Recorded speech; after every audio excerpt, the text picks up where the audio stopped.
감사합니다. 우리의 삶 가운데 하나님께서 늘 복을 주시고 은혜를 주심을 찬양합니다. 추석의 명절을 보내고 있습니다. 사랑하는 형제들과 또 친척들의 그 오가는 이야기 속에 예수 그리스도 그 십자가의 은혜가 흘러가게 하시고 하나님 자녀의 그 빛과 소금됨을 드러낼 수 있는 우리 모든 성도들 되게 하여 주시옵소서. 오늘의 예배와 말씀 가운데 하나님의 음성과 주님과 더 깊은 친밀함의 한 걸음 되게 하여 주시옵소서. 예수님의 이름으로 기도하였습니다. 아멘. 찬송가 588장입니다. 공중 나는 새를 보라. 공중 나는 새를 보라. 농사하지 않으며 곡식 모아 곡간 안에 들인 것이 없어도 세상 주관하는 주님 새를 먹여주시니 너희 먹을 것을 위해 근심할 것 무엇냐. 들의 배파파를 보라. 길쌈 수고하네도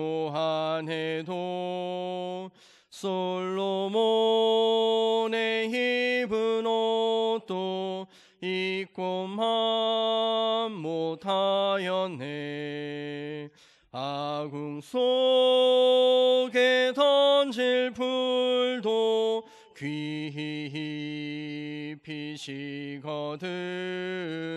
사랑하는 자녀들을 입히시지 않으랴. 너희들은 세상에서 무엇 먹고 마시면 무슨 옷을 입고 살까 염려하지 말아라. 이는 이방 사람들이 간구하는 것이요 너희 하늘 아버지는 너희 쓸 것 하신다. 너는 먼저 주의 나라 그의 의를 구하면 하나님이 모든 것을 너희에게 주시리. 내일 일을 위하여서 아무 염려 말지니 내일 염려하지 말라.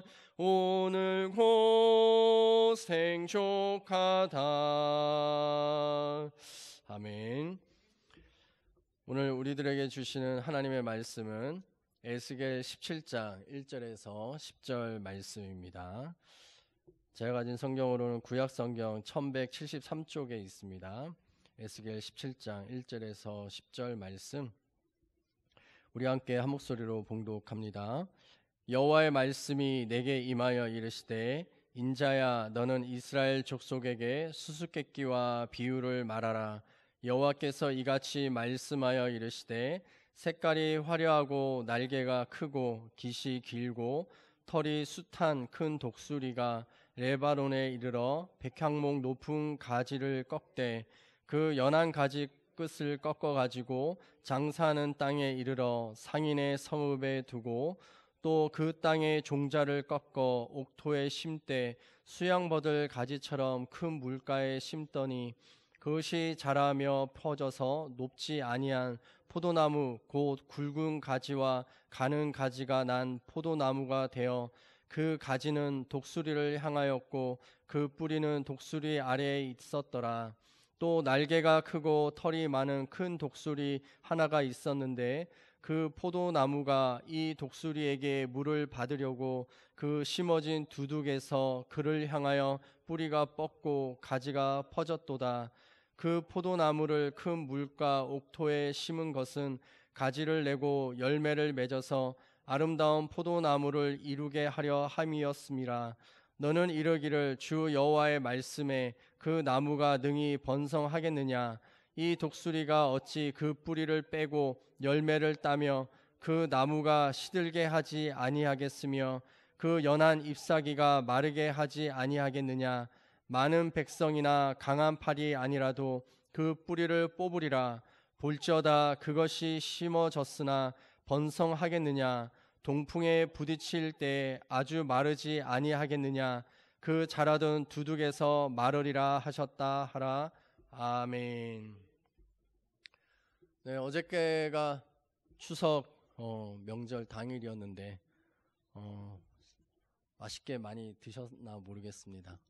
주일날 만나면 살이 더 많이 쪄서 몰라보는 모습은 아닐까 뭐 이렇게 생각도 해보게 됩니다. 오늘 우리에게 주시는 이 말씀 대체 이게 무슨 뜻이야? 라고 생각될 만큼 2절에 나오는 수수께끼와 비유를 말하라 라고 하는 말처럼 되었습니다.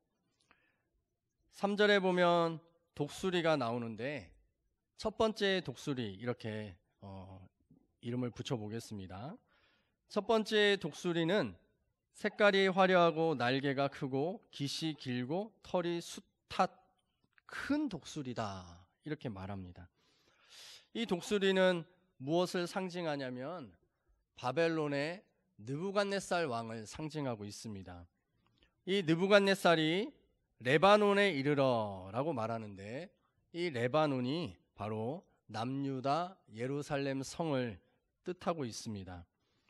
레바논에 이르러서 백향목 높은 가지를 꺾었다라고 말하는데 이 백향목 높은 가지는 다윗의 왕가를 말하고 그 가장 그 끝에 있는 지금의 왕은 누구냐면 바로 여호야긴 왕을 의미하고 있습니다. 그 높은 가지 마지막 그 다윗의 그 가문의 끝에 있었던 마지막 지금의 왕이 여호야긴 왕이 꺾여버렸다, 왕위를 상실했다라고 말하는 것이죠. 그리고 나서 4절에 보면 그 가지를 꺾어가지고 어디로 끌고 갔냐면 장사하는 땅 상인의 성읍에 두고라고 말하는데 바로 여기가 바벨론을 상징하고 있는 것입니다. 그리고 나서 이 첫 번째 독수리가 무엇을 했냐면 5절에 그 땅의 종자를 꺾었다라고 얘기하는데 그 땅에 있는 그 종자를 가지고서 옥토에 심었다라고 말합니다. 그 옥토에 심어서 그 옥토는 또 어디였었냐면 큰 물가에 심었다라고 말하는 것이죠. 6절에 나오는 그 종자가 심겨졌는데 무엇이 되었느냐? 포도나무가 되었다 말합니다. 이 포도나무는 누구를 상징하고 있냐면 시드기야 왕, 여호야긴 왕 다음의 왕이 바로 시드기야인데 이 시드기야가 이 포도나무가 되었다라고 하는 말이죠. 그리고 6절에 있는 말씀처럼 가운데에 보면 포도나무가 되어 그 가지는 독수리를 향하였고 그 뿌리는 독수리 아래에 있었더라 말씀하고 있습니다. 그러니까 이 지금 6절에 나오는 독수리, 첫 번째 독수리 바벨론의 느부갓네살 왕이 시드기야를 왕으로 세웠고 그리고 바벨론에게 조공을 바치는 속국으로서 있도록 그렇게 명령하였습니다. 7절에 보면 또 다른 두 번째 독수리가 나오는데 이 독수리는 첫 번째 독수리와 모양이 약간 다릅니다. 무엇이 다르냐면 첫 번째 독수리는 굉장히 화려한데 두 번째 독수리에게는 그런 화려함이 없습니다. 7절에 날개가 크고 털이 많은 큰 독수리 하나가 있었는데 이 두 번째 독수리는 무엇을 상징하냐면 바로 애굽을 상징하고 있습니다. 이 애굽에게 포도나무 시드기야 왕이 첫 번째 독수리를 배반하고 두 번째 독수리인 애굽에게 지금 물을 얻으려고 뿌리를 뻗었다, 이렇게 말씀합니다. 가지를 펐다라고 말합니다. 그랬더니 첫 번째 독수리, 이 바벨론의 느부갓네살 왕이 어떤 일을 행합니까? 포도나무의 뿌리를 뽑아버리고 9절에 열매를 땄다라고 말씀합니다. 이 열매는 시드기야의 자녀들을 말하는 것이죠. 우리가 9월 13일 그 예배 때 본문이 에스겔 8장이었는데 이 에스겔 8장의 말씀을 드리면서 왜 시드기야는 자기를 왕으로 세웠던 이 바벨론의 느부갓네살을 배반하고 애굽을 섬기게 되었는가에 대해서 말씀을 드렸습니다. 신흥 강국 바벨론보다는 오랫동안 역사와 전통을 가지고 있었던 이 애굽이 시드기야의 보기에는 더 믿을 만한 나라였고, 또한 이 두 강대국이 싸움을 붙었는데 마치 바벨론 느부갓네살 왕이 패배한 것처럼 일시적인 후퇴를 하는 모습을 보면서 아, 그래, 역시 애굽이 더 믿을 만한 나라였어 라고 하는 생각을 시드기야 왕이 했다라고 말씀을 드렸습니다. 그래서 시드기야가 배반했다라는 것입니다. 결국 이 시드기야 왕은 바벨론 느부갓네살 왕에게 사로잡히고 자기의 눈앞에서 사랑하는 어린 자녀들이 목베임을 당하고 죽는 그 모습을 보고 두 눈이 빠져 바벨론으로 끌려가게 되는 이런 어처구니 없는 이런 일들을 당하게 되는 것입니다. 이것을 우리의 삶에 적용을 해본다면 우리는 어떻게 이 수수께끼와 비유와 같은 이 말씀을 우리의 삶에 실천하며 살 수 있는가? 하나님께서는 끊임없이 시드기야에게 예레미야를 통하여서 에스겔을 통하여서 무엇을 말씀하고 있냐면 바벨론으로 끌려가는 것이, 그곳에서 포로 생활하는 것이 너희를 향한 하나님의 뜻이며 하나님의 계획이다 라고 하는 이 말씀을 순종했다면 자기의 자녀들이 살해당하고 눈이 뽑히는 그런 아픔들은 없었을 것입니다. 어쩌면 남유다라고 하는 이 나라는 이 시드기야로 인하여서 끝나버리는 것이 아니라 또 하나님의 새로운 방법으로 이어갈 수 있는 그런 은혜가 있지 않았을까에 대해서도 생각해 볼 수 있습니다. 우리가 신앙생활을 하는 현재의 삶 속에서 조금만 어려움이 찾아오면, 조금만 힘든 일들이 있으면 어떻게든 이 힘들고 어려운 일들을 벗어나려고 아둥바둥 한다라는 것입니다. 그러나 그 문제를 해결하는 방법이 하나님이 말씀하신 것이 아니라 자기의 생각과 자기의 방법으로 이 문제를 해결하려고 하는 악수를 두게 되는 일들이 있습니다. 사업이 어려워지면 그 어려워지는 이 일들 속에서 하나님께서는 이 어려운 사업을 당면하게 하는 이유가 무엇일까라고 하는 이 물음을 가지고서 하나님 앞에 기도하러 나오고 말씀을 가지고서 자기의 삶을 해석하려고 하기보다는 어려워진 사업을 어떻게든 다른 사람들의 인맥을 통해서 문제를 해결해 보고 또 다른 사람들의 지식을 얻어서 이 어려움을 극복해 보려고 끊임없이 자기의 힘과 노력으로 문제를 풀어내려고 하는 이 일들이 있다라는 것입니다.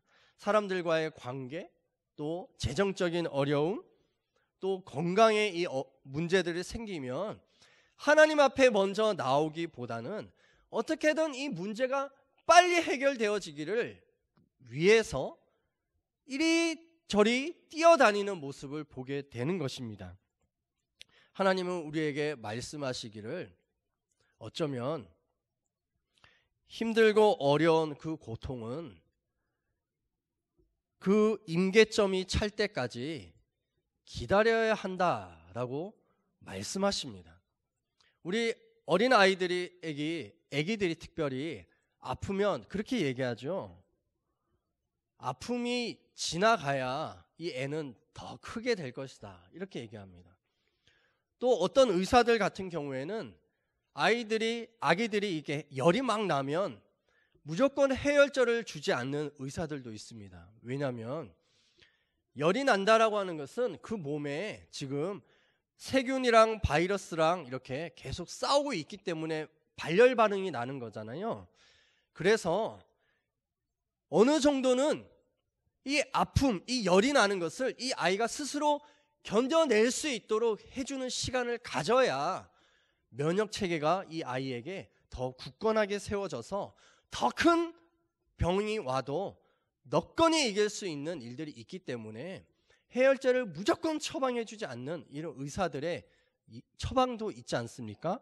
마찬가지로 우리의 인생에서 좀 힘들고 어려운 일들이 오면 견뎌야 한다라고 말합니다. 그래서 로마서 5장 3절과 4절에 환난은 인내를, 인내는 연단을, 연단은 소망을 이루는 줄을 알미라 말씀합니다. 환난이 바로 없어지지 않는다 말씀하시고, 이 환난 속에 필요한 것은 무엇이냐면 문제 해결이 아니라 그 환난을 견뎌낼 수 있는 인내다. 하나님은 우리에게 도전하시는 것입니다. 그래서 오늘의 이 말씀을 가지고 우리 국가적인 코로나19의 상황 속에 우리를 대입해 본다면 우리는 끊임없이 하나님이 이게 빨리 지나가게 해주세요, 빨리 없어지게 해주세요, 빨리 치료제와 백신 나오게 해주세요 라고 그렇게 기도해 왔었는데, 어쩌면 하나님께서는 아니, 너희들의 그 기도, 그것이 너희들이 먼저 구해야 할 기도의 제목이 아니라 코로나19로 인하여 고통하고 아파하는 이 시대 속에서 하나님도 함께 아파하고 있다라고 하는 이 사실을 너희들이 좀 깊이 있게 깨닫기를 원하고, 또한 아파하는 이 세상 속에서 하나님은 어떤 의미로 다가가기를 원하시는지, 무엇을 해석해낼 수 있도록 하나님께서 지혜와 지식을 주기를 원하시는지 잠잠히 하나님 앞에 거하며 침묵하며 하나님의 음성을 들을 수 있는 그 자리를 너희가 고통과 환난 중에 인내함으로 견뎌내라 말씀하신 것 같습니다. 우리의 삶에 정말 필요한 것은 환난을 인내함으로 견뎌낼 수 있는 이 믿음, 이 신앙, 이것이 필요할 줄 믿습니다. 시드기야가 그걸 못했던 거예요. 그걸 인내할 수 있는 마음이 없었다는 것이죠.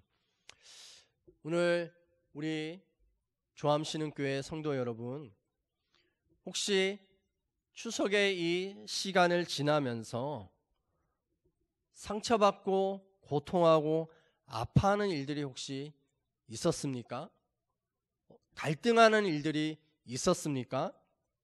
그 문제를 가지고 하나님 앞에 나오십시오.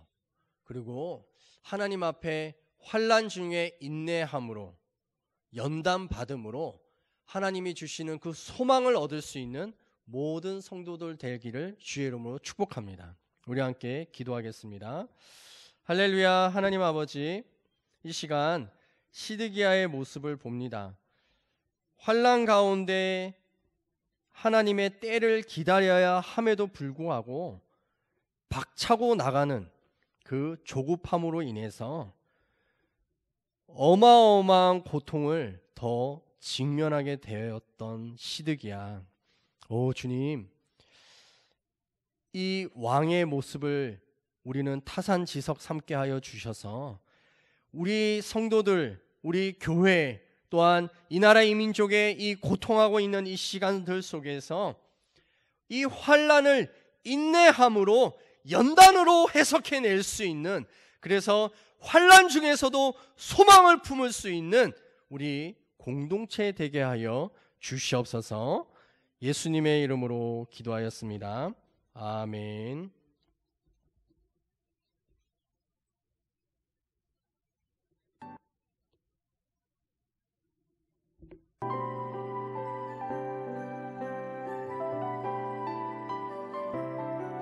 네, 1분 후에 다시 바로 시작합니다.